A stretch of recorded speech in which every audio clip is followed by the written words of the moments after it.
Comment identifier une personne jalouse? Bienvenue sur Un niveau de plus, je suis Marissa et sur cette chaîne, je vous entretiens sur comment identifier et déconstruire ses peurs, schémas neuronaux comportementaux mal adaptatifs qui freinent la productivité chez l'adulte en quête de réalisation. Si ce genre de sujet vous intéresse, je vous dis de rester connecté et à tout de suite. Alors, le sujet d'aujourd'hui, c'est quelque part la suite à la vidéo précédente dans laquelle j'exposais comment, comprendre pourquoi vous pourrez être une personne jalousée. Il en ressortait que finalement, en tant que personne jalousée, finalement, vous n'étiez pas forcément la raison pour laquelle les personnes vous jalousaient. Vous étiez simplement l'objet d'expression de cette jalousie qui pouvait prendre racine par d'autres facteurs. Ça peut être, l'éducation, ça peut être, on va dire des schémas de vie, qui créent l'aigreur chez certaines personnes et en soi, la jalousie, il faut toujours avoir une certaine distance. Déjà se remettre en question soi-même parce que dans la vidéo précédente, je vous invitais à vous remettre en question pour ne pour identifier comme ça certains comportements, on va dire naïfs et inconscients que vous pourriez avoir et qui susciteraient un peu plus rapidement la jalousie chez autrui. Également, je vous invitais à comprendre que finalement la jalousie, c'était de la responsabilité des personnes qui vous jalousait et que quelque part, on n'avait pas forcément à porter la croix de ce fardeau. Et pour continuer justement dans cette lancée, je souhaite vous entretenir sur dans cet épisode sur comment identifier des personnes jalouses. Comprenez-moi bien, mon but, c'est pas de faire une chasse aux sorcières parce que ici, sur cette chaîne, je vous invite à l'indépendance émotionnelle et affective. Le but, c'est vraiment de déconstruire des peurs, on va dire des comportements un peu archaïques et primitifs d'accusation, de faire valoir, et cetera. Le but, c'est vraiment de prendre une certaine distance, mais toujours d'avoir un regard lucide parce que nous sommes des personnes ambitieuses, nous avons des ambitions, nous avons des projets, des visions et forcément sur le parcours de notre évolution, ascensionnelle, nous rencontrerons des personnes qui ne seront pas forcément comme ça des personnes qui œuvreront, avec joie à remplir, vos objectifs personnels. Donc c'est toujours intéressant d'avoir cette lecture lucide de l'homme qui reste très complexe parce que la jalousie, c'est un sujet assez complexe et souvent même mal interprété et même souvent un peu trop surestimé. Et en soi, la jalousie, pour moi, de ma vision personnelle, pour moi, la jalousie, c'est vraiment une question d'éducation ou quelque part, la jalousie, ce n'est que, on va dire, je veux dire, en fait, la résultante d'un comportement souvent narcissique. Voilà, une personne peut être narcissique et dans l'expression de son narcissisme au quotidien, eh ben, elle va développer de la jalousie. Voilà. Donc, j'ai réuni pour vous quelques points intéressants qu'il serait bien de prendre en considération pour pouvoir identifier des personnes qui pourraient être jalouses ou des personnes qui, comme ça, en fait, de façon inconsciente et naïve, pourraient nourrir un terreau fertile à l'éclosion de la jalousie. Évidemment, je soumets tout cela à votre réflexion et votre intelligence personnelle. Déconstruisez ce que vous avez à déconstruire, gardez ce que vous avez à garder et considérez et écartez ce que vous avez à considérer. Je ne prétends pas avoir la science infuse, loin de là. Premier point de personnes justement qui pourraient être jalouses ou qui auraient des tendances sur le long terme à la jalousie, c'est une personne qui ment, simplement. Pour moi, pourquoi c'est le mensonge? Parce qu'une personne qui ment, c'est une personne qui fait le calcul de faire diversion. Vous voyez? Pour quelque part avoir une longueur d'avance sur les autres, pour avoir un certain prestige, une certaine ascension sur les autres. Donc, elle ment et crée des scénarios, j'ai envie de dire, rocambolesques, pour créer la diversion, créer le flou, pour quelque part manipuler à sa guise et en tirer profit. Ce genre de comportement peut être le comportement d'une personne jalouse. Deuxième point que j'ai identifié, c'est une personne qui cache sa vie. Vous savez, le fait de, heu, quelque part d'avoir, heu,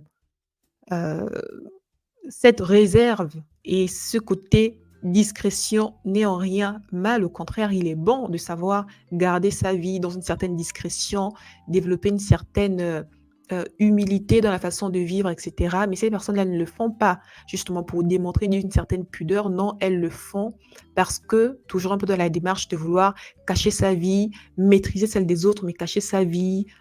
Et souvent même aussi les personnes qui cachent leur vie, ce sont souvent des personnes qui ont aussi subi de la jalousie. Donc quelque part, dans un comportement comme ça traumatique, et ben, elles également, elles se disent: «Bon, je vais maintenant cacher ma vie pour essayer d'avoir une longueur d'avance sur les autres». Mais malheureusement, ce qu'elles ne comprennent pas, c'est que fonctionner comme ça, c'est aussi donner l'impression d'être une personne jalouse, vous voyez? Souvent, ça fait un effet miroir, assez complexe.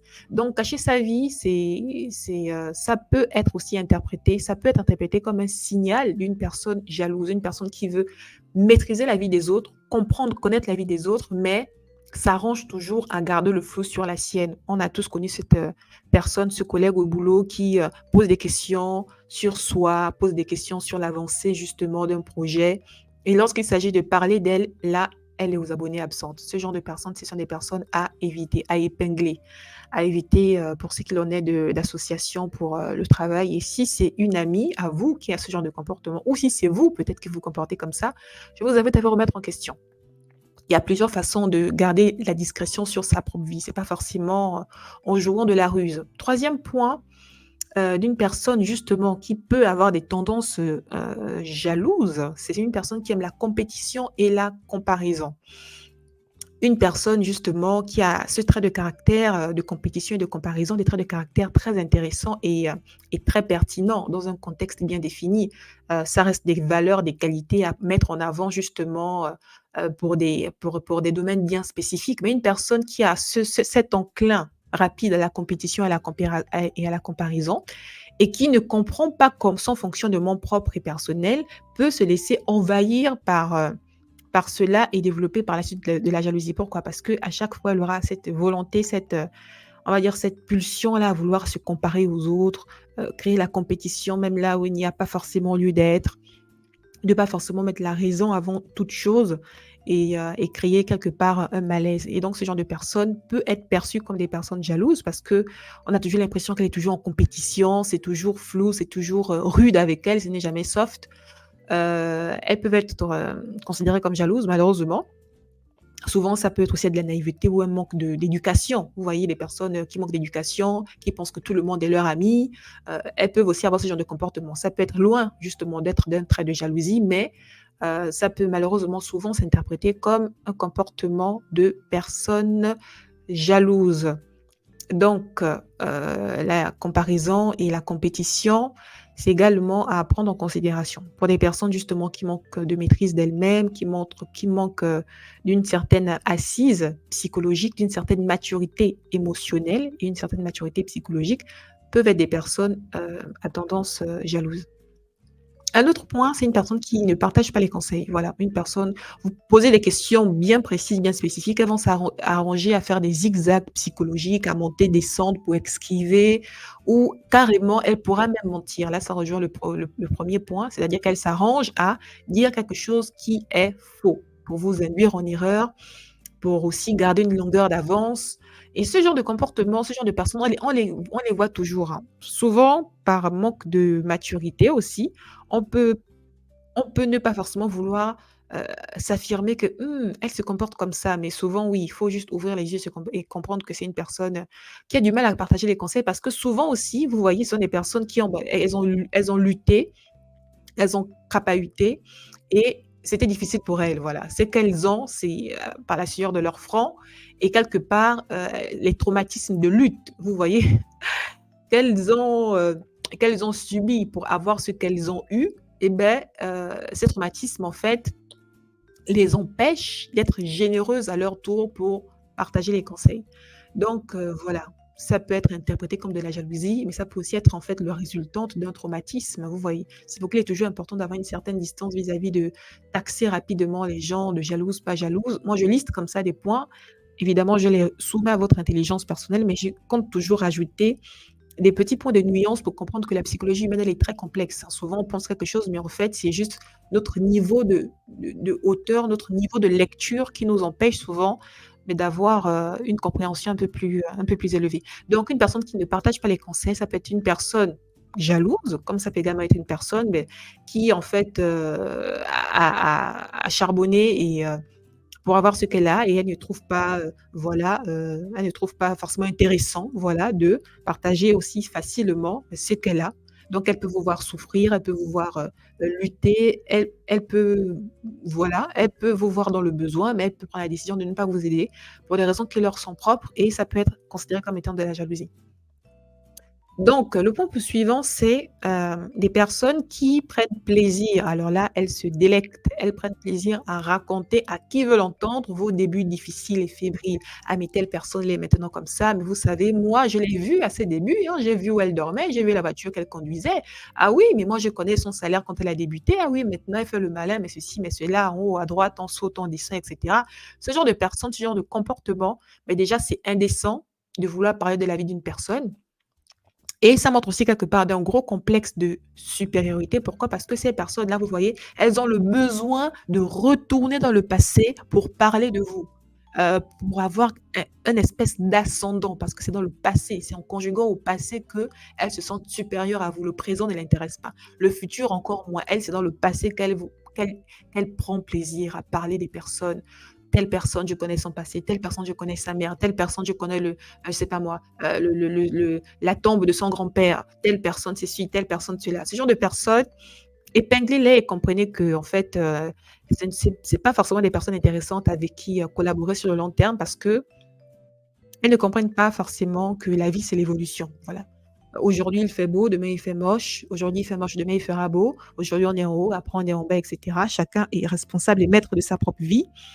Et il y a pas forcément à avoir, du plaisir, à voir, souffrir les gens ou à voilà, vous comprenez ce que je veux dire? Donc des personnes comme ça qui prennent plaisir à raconter les débuts difficiles, à raconter toujours les misères des gens, ce sont des personnes que vous pouvez épingler comme des personnes jalouses. Et là, pour le coup, je n'ai pas forcément grand chose à nuancer parce que pour le coup, une personne qui prend plaisir à raconter, beh, les débuts difficiles des gens, ce sont des personnes clairement, mais qui prennent plaisir aux faiblesses des autres et une personne qui prend plaisir aux faiblesses des autres, c'est une personne simplement narcissique et l'une des conséquences du narcissisme, bah, c'est la jalousie, clairement, c'est la jalousie.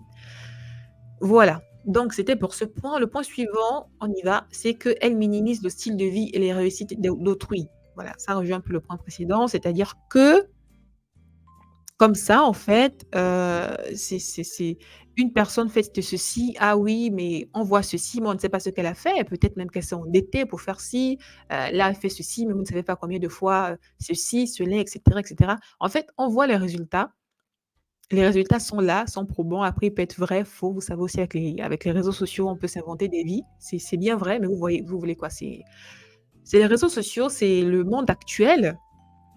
C'est pourquoi il est aussi bon de développer, n'est-ce pas, une certaine maturité psychologique émotionnelle.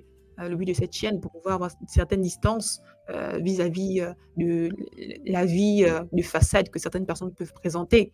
Mais elle, c'est pas juste une certaine distance, une certaine prudence qu'elle peut inviter à faire. Non, elle, c'est vraiment décortiquer, aller dans les profondeurs, minimiser le style de vie. Telle personne, oui, non, mais elle a l'air heureuse dans son mariage, mais son mari, je sais à qui il drague le mari, je connais les chisas du mari. Ah oui, mais cette voiture-là, je l'ai vue hier faire le bon pour l'essence de sa voiture. Ah oui, telle personne, elle voyage, mais elle a pris un bon pour faire ses voyages. Vous voyez toujours ce besoin de minimiser, brimer, détruire le style de vie et les réussites des autres. J'ai envie de dire les personnes, qui, réussissent en s'endettant ou en faisant ce qu'elles, veulent ou peuvent pour, n'est-ce pas, démontrer d'une certaine réussite sociale, beh, c'est leur responsabilité. Qu'est-ce que vous voulez? Après, pourront toujours servir de on va dire d'objet de discussion dans les débats familiaux. Il y a pas de souci. De toute manière, on critique aussi un peu tous, hein. C'est pas comme si, j'étais une sainte. Je n'ai pas la prétention d'être une sainte. Mais une personne comme ça qui s'acharne, vous voyez, dans l'acharnement de: «Oui, mais c'est pas vrai, son passé c'est ceci, son passé c'est cela, de toutes les façons, la manière dont elle vit». C'est une personne en fait qui développe une certaine aigreur de la vie face à des difficultés personnelles, une personne qui peut justement avoir un terreau fertile pour la jalousie. Donc si vous êtes ce genre de personne, je vous invite à vous remettre en question. Donc ah oui, ce point, oh là là, je l'adore parce que là, c'est vraiment, quelque part, là, pour ce point, il y a rien de plus flagrant et de plus évident et lorsque des gens parlent comme ça, je souris dans mon cœur parce que je me dis: «Ah, tu crois jouer l'intéressante, tu crois jouer la forte, mais là, tu viens de te dénoncer. Tu n'as même pas idée de comment est-ce que je suis en train de te lire. Je suis en train de lire tes entrailles». Donc de quoi il s'agit? Ce sont des personnes qui se vantent de pouvoir modifier les trajectoires de vie des autres. Elles sont là, si moi je veux, eh ben, je séduis son mari. Si moi je veux, je détruis son mariage. Si moi je le veux, je détruis son business. Si moi je le veux, je la fais virer de son boulot. Si moi je veux, je détruis sa vie. Ouais, ce genre un peu de propos arrogants, dignes des films, dramatiques à l'africaine. Vous voyez? Ce genre de personnes-là, croyez-moi, là, c'est clairement, le la démonstration d'une certaine jalousie, d'une certaine aigreur et même quelque part d'une grosse rancœur, quoi. C'est que là, il y a pas pire, en fait. Il y a pas mieux comme démonstration d'une personne jalouse. Donc si vous avez une amie qui se comporte comme ça, vous avez un proche qui se comporte comme ça, mettez-vous en tête que la prochaine cible, ça peut être vous. Pour moi, je ne trouve pas du tout rassurant une personne qui parle comme ça. Elle peut avoir ses raisons, hein. Elle peut être justement dans une position de d'injustice et comme ça, en fait, ça ressort tout le mal en elle. Mais, il y a d'autres moyens, en fait, pour moi, en tout cas, les mots sont très importants, mais la manière de formuler les mots, c'est important, mais la manière dont moi je parle, vous pouvez, si vous avez une certaine connaissance, détecter certains mécanismes en moi, n'est-ce pas? Donc une personne qui parle comme ça, qui se vante de pouvoir modifier en mal les trajectoires des autres, ce sont des personnes qui ont un fond assez sombre effectivement. Ça reste mon point de vue, j'attends vos retours en commentaire, par rapport à ça, mais une personne pour moi, qui a ce genre heu, de de posture, c'est une personne, à éviter, clairement. Donc, le point suivant, c'est une personne qui n'a pas de respect pour le bien d'autrui, voilà. Ce qui vous appartient, c'est pas si, important. Elle se permet de casser vos affaires, de piquer vos affaires, de détruire vos affaires, de déplacer vos affaires, de parler de votre vie, vous voyez? Elle ne vous considère pas comme une personne authentique, individuelle, à qui on doit du respect. Non, en fait, pour vous, voilà, vous êtes juste, comme un objet dans sa vie, en fait. Du coup, pas forcément de respect. Elle n'a pas forcément de courtoisie, elle n'a pas forcément de politesse. Ce genre de personnes-là, ce sont des personnes aussi à épingler parce qu'elles peuvent démontrer aussi d'un certain comportement jaloux et il faut faire attention à cela. Une personne opportuniste, c'est une personne en fait qui est opportuniste, voilà, qui veut tirer profit de certaines situations. Lorsqu'elle n'a pas besoin de vous, ben, elle vous le fait savoir clairement en ne vous calculant pas, mais lorsqu'elle a besoin de vous, soudain tout à coup, comme disait un pote à moi, elle réapparaît, elle parle, elle crée la discussion, elle recrée la connexion et cetera pour tirer profit. Après quand elle a obtenu ce qu'elle veut, eh ben, elle se casse de nouveau. C'est une personne opportuniste. Ça peut être aussi quelque part le reflet d'une potentielle personne jalouse. Parce qu'elle n'est tournée que sur elle-même. Une personne qui n'est tournée que sur elle-même, c'est une personne qui ne considère pas l'autre. Et une personne qui ne considère pas l'autre peut se sentir menacée par l'autre. Vous voyez ce que je veux dire? Voilà. Et ensuite, elle se réjouit de la perte et de l'échec des autres. Ce pour ce point, des personnes qui se réjouissent, de l'échec des autres, pour moi, ça fait vraiment écho, à une personne qui manque de politesse certainement, qui manque de politesse, qui manque de retenue, une personne qui manque, d'une certaine vision de la vie. Pour moi même, c'est presque une personne qui n'a même pas d'éducation, à proprement parler. Pourquoi je le dis? Parce qu'en soi, aussi terrible que puissent être votre ennemi, il y a un minimum en fait. Il y a un minimum à respecter. Même en état de guerre, on s'assure toujours quand même que l'état adverse, en tout cas la situation actuelle du monde le démontre assez, les humains ont certains besoins fondamentaux. L'eau, l'électricité, la nourriture et l'accès aux soins médicaux. Ça, c'est la base. Donc même si c'est l'adverse, à minima, la population adverse, avant de capituler, doit toujours avoir accès à ce genre de ressources, n'est-ce pas? Et dans la vie de tous les jours, aussi puissant qu'elle peut être votre adversaire, votre ennemi, il y a des choses à ne pas souhaiter. En fait, se réjouir de l'échec de quelqu'un, de la perte de quelqu'un, ce n'est pas sain. Vous voyez? Il y a des postures mentales à avoir. Après là, vous me direz que oui, c'est trop technique, non, mais tu exagères un peu trop. Mais moi, je vous le dis, on a tous des ennemis. Au bout d'un moment, et on a tous des personnes qui ne nous aiment pas, qui ne nous calculent pas et qui prennent plaisir, voilà quoi, à nous voir au loin, mais c'est pas pour autant qu'il est sain de se réjouir lorsque l'autre, perd son boulot, perd son enfant à l'accouchement, perd sa maison, voilà quoi. En tout cas, un fonctionnement normal, pas forcément de l'empathie, mais se réjouir pour le malheur des autres, ça démontre quand même une certaine, heu, antipathie en fait. Une certaine antipathie et c'est pas sain. Une personne qui se réjouit de la perte, de l'échec des autres, vraiment dans la réjouissance, dans le soulagement des personnes proches. Encore là, c'est pire, comme des personnes éloignées, c'est des personnes qu'il faut, considérer d'une autre façon. Une personne qui aime l'emprise et le contrôle, ça c'est le point suivant.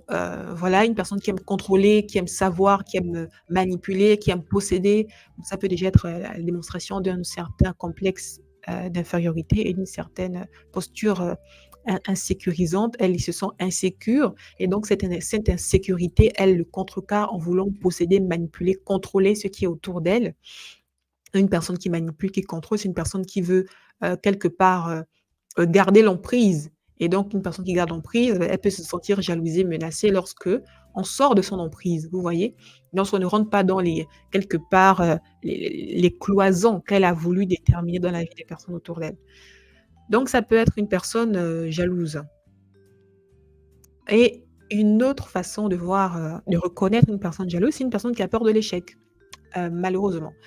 Une personne qui a peur de l'échec n'est pas forcément une personne jalouse, mais elle peut à la longue justement, si elle ne sait pas reprendre le dessus sur on va dire cette faiblesse psychologique et mentale qu'elle peut avoir, elle peut à la longue développer ce sentiment de jalousie parce que, croyez-moi, pour avoir des résultats dans la vie, il faut prendre des risques.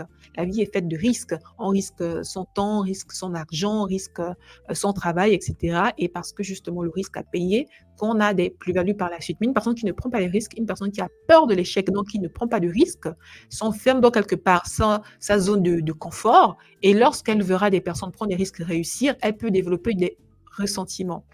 Donc une personne qui a peur de l'échec, qui ne sait pas prendre l'initiative, une personne qui est toujours dans l'inertie, ça peut être une personne, mais qui a de gros traumatismes, donc du coup l'inertie est très grande. Ça peut être une personne qui a d'autres challenges dans sa vie.